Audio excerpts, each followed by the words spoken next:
where are the black people when we need them with their help? With the whole Latino thing going on with the dog document, and that triggered all the black community. So now there's a bunch of videos saying a bunch of crap about against Mexicans. They go, here we go again. The black community is mad because we're asking for their help. Instead of responding in a good way, they're really bashing us, bashing Mexicans. And saying, I do have something to say first. This is my humble opinion. I think where we go wrong is that we ask for their help. Personally.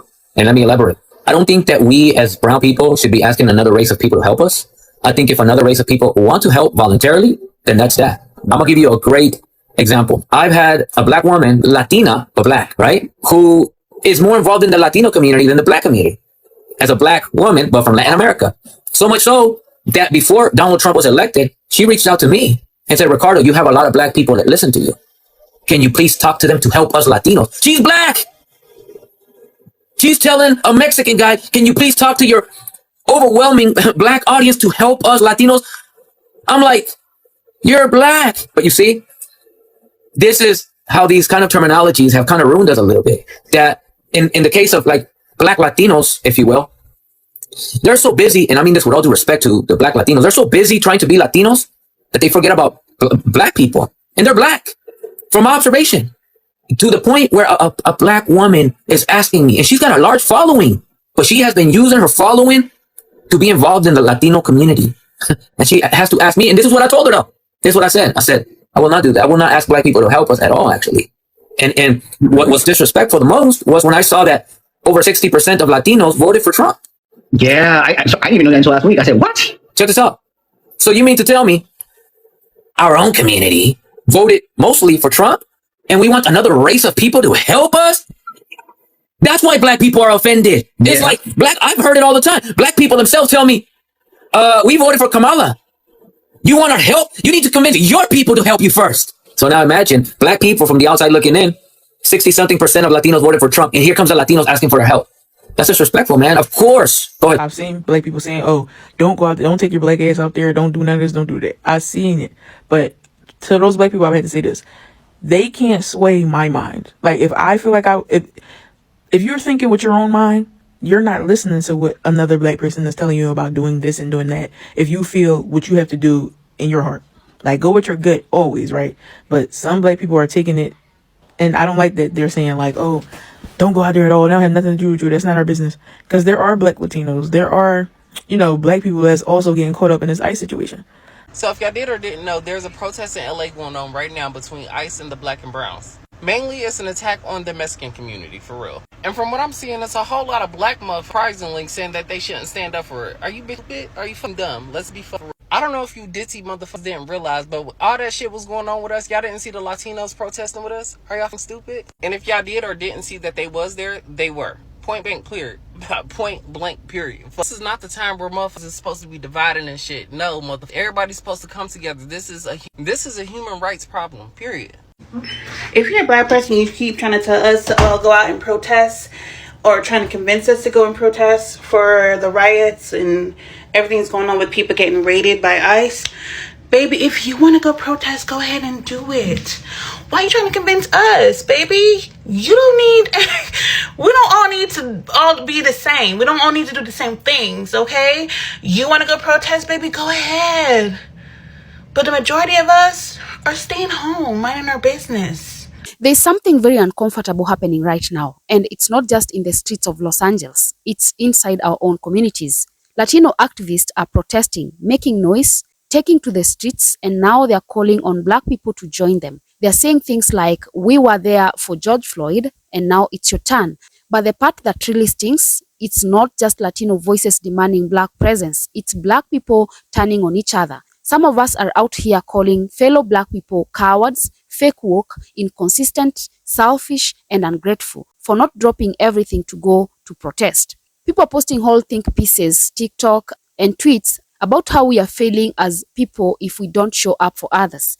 And it's like, wait a minute. We have the nerve to question each other's blackness based on whether or not we match for a different community. This conversation has gotten so twisted, and it hurts because now the blame isn't even coming from outsiders. It's coming from within. But before we start shaming each other for choosing rest over resistance, Maybe we need to sit down and talk about what real solidarity looks like and whether it's ever really been mutual. Because what I'm seeing right now is not accountability, it's projection, it's pressure, and it's a whole lot of emotional labor being demanded from people who have already carried generations of it. Why are Black people saying this is not our fight making you upset?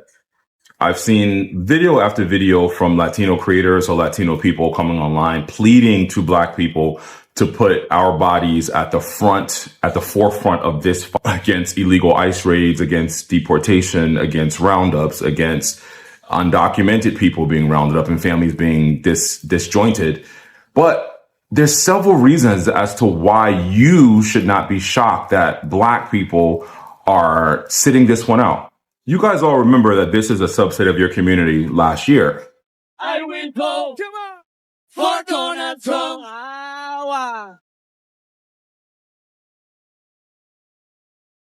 I will vote. You're also aware that across the board, overwhelmingly Black people voted in favor of the candidate that had Black interests, Latino interests, Asian interests at heart. Where if you look at the sentiments of what that vote represents, half of your community voted for this. Half of your community said F you to Black people. Half of your community said, we don't care about you. Half of your community said you wanted to be white aligning and white adjacent. And now you're being reminded of the fact that you're not. We have to have the ability to hold multiple truths when we speak to each other as communities. The truth is that Latinos are not in a monolith. It's just an all-encompassing umbrella that they put you under. And that, yes, majority of the people that voted for Donald Trump and were doing that were Cuban and were other people in different parts of the country, and undocumented people in Mexico, in California are being impacted by that. That is true. But what's also true is that there is a history of Black people fighting and being at the forefront of civil rights in this country since the inception of civil rights in this country. And it's always been pushback and non-solidarity from multiple communities who are voting and always going against Black people. For centuries, we've been the default face of America protest. From the plantations to Selma, from Rodney King to George Floyd, when injustice erupts, we are the ones that set it off. So when Latino communities now face their own battles and they turn to us asking for numbers, for media pressure, for national attention, it's not that we don't care. It's that some of us are choosing not to pour from an empty cup. And instead of being respected for that boundary, we are being called out by our own people. Black folks saying things like, you all want to scream Black Lives Matter, but won't help anyone else. Latinos showed up for us in 2020. Where's the loyalty? We lose credibility when we don't show up in solidarity. And I hear that. I do. But let's not rewrite history to make a point. Because while, yes, some Latinos did stand with us in 2020, many did not. There were also Latinos aligning with Blue Lives Matter. There were Afro-Latinos being ignored or erased in their own communities. There were Latino-owned stores posting signs to keep Black protesters out. And there were moments, many, where Black pain was met with silence. So to now turn around and demand loyalty, let's be clear. Black people are not obliged to march for anyone. Solidarity is not a transaction. It's not, I did this, so now you owe me. It's about mutual recognition of pain and shared investment in justice. And that's what's missing here. Some of us are choosing to stay home, and not out of spite, but out of clarity. Because we've been used before, called on for labor, for culture, for numbers, but rarely protected when it's us in the line of fire. So when a Black person says, I'm not showing up for this one, instead of attacking them, maybe we ask, what made them feel unsupported in the first place? What trauma are they carrying that makes this protest feel unsafe? And why is the loudest backlash coming from people who should understand that pain best?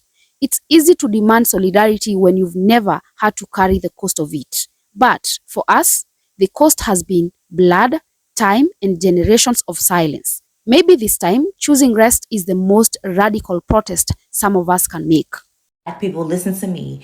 Do not get out there. Do not protest. This is not our fight. And in fact, our ancestors would never have done this. Our ancestors were never in solidarity and fighting for the rights of other groups. They would not appreciate us standing up for justice and liberation for all marginalized people. They would never create coalitions with people they didn't like. So stay home, because we all know that you are safe at home and that state-sanctioned violence will not meet you as long as you're not out in the street. We can count on our safety as long as we're in the house, because we are sitting this one out and keeping ourselves safe. And even though most of us aren't just walking around the streets with our birth certificates and passport, and because ICE is unlawfully detaining and kidnapping people, I'm sure they'll be able to differentiate between us Black American citizens and Black folks who immigrated there, whether they identify as Black or not. Because state-sanctioned violence doesn't see color, because they go based on the law, who's illegal and who's not. Let's go even deeper. When we talk about why some Black folks are refusing to protest for Latinos, it's not just exhaustion, it's memory.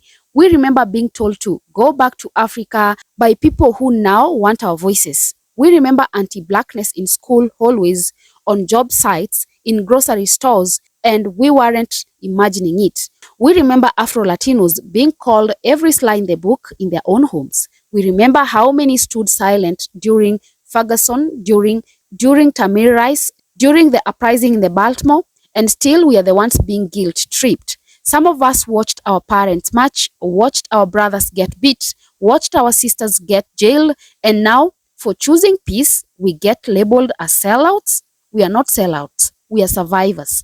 And I need the Black folks doing all this public calling out to understand this isn't about betrayal. This is about boundaries. Black people have every right to prioritize their own healing. We've given and given and given to cause, to countries, to communities that never give back. And if we are finally saying no more free labor, no more marching without reciprocity, no more sacrificing ourselves for moments that don't even speak our names, that's not hate, that's wisdom.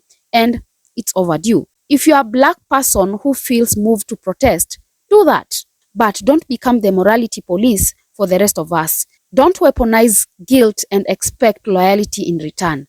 And don't post performative outrage just to prove to non-Black people that you're one of the good ones.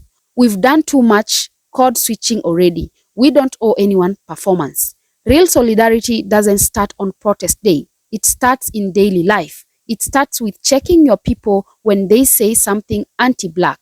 It starts with using your vote, your voice, your privilege when no one's watching. Because the truth is, if you don't show up for them in the dark, don't expect me to run into the fire for you in the light.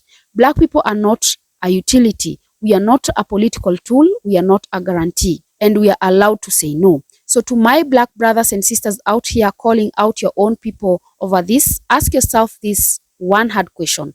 Are you defending justice, or are you just trying to avoid being called selfish? Because unity without truth is just performance. And some of us are done performing. We are not being divisive. We are setting boundaries. We are honoring our pain. And we are finally choosing to put ourselves first. And if that makes you uncomfortable, then maybe you should be asking less about who's not marching and more about why are we marching in the first place. Well, think about that. And guys, drop a comment, let me know what your thoughts are about this, and also remember to subscribe, like, and share as well. And until next time, bye-bye.